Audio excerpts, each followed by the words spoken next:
She is lucky to be alive. She is one of the survivors of the Twin Towers. What were you doing in the Twin Towers on September 11th? Well, it was my first time actually there. I was visiting one of my really good friends from college, and she had just gotten a job as a trader at Cantor Fitzgerald.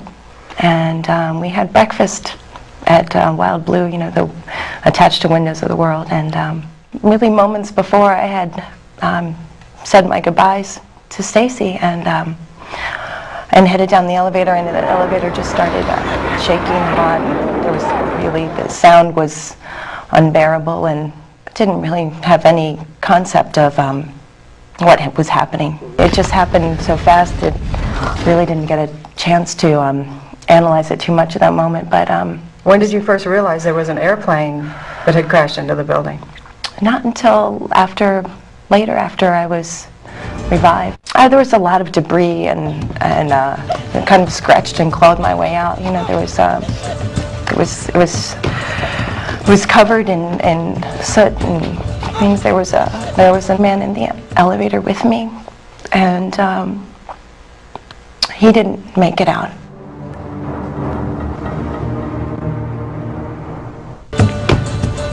I see a light.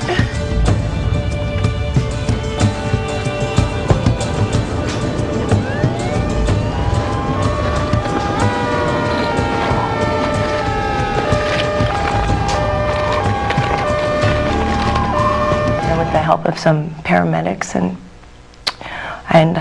real heroes as far as it goes. I remember kind of looking down, and the paramedics were trying to resuscitate me, and I could see myself, and I'm thinking, why are they working so hard? I feel fine. You know, I was watching it all happening, and I didn't feel any physical pain at that time, although I know I was in pain as I was trying to get out, but I was just praying. I was a silent observer, and I remember hearing them pronouncing me dead.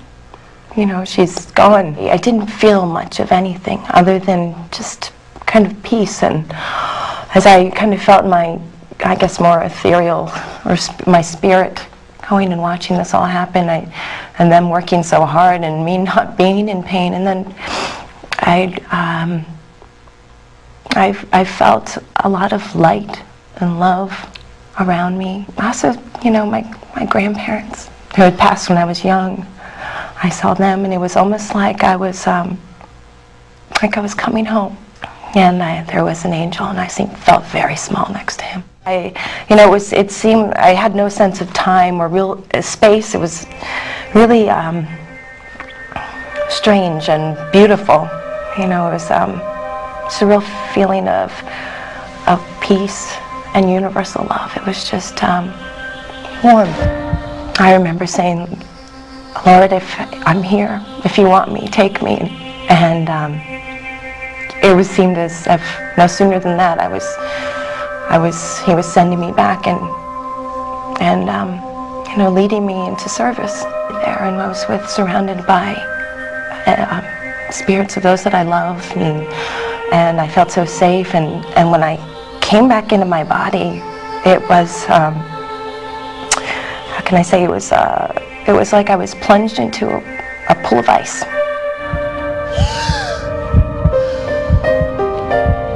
Oh my God, she's back! It's a miracle! She's back!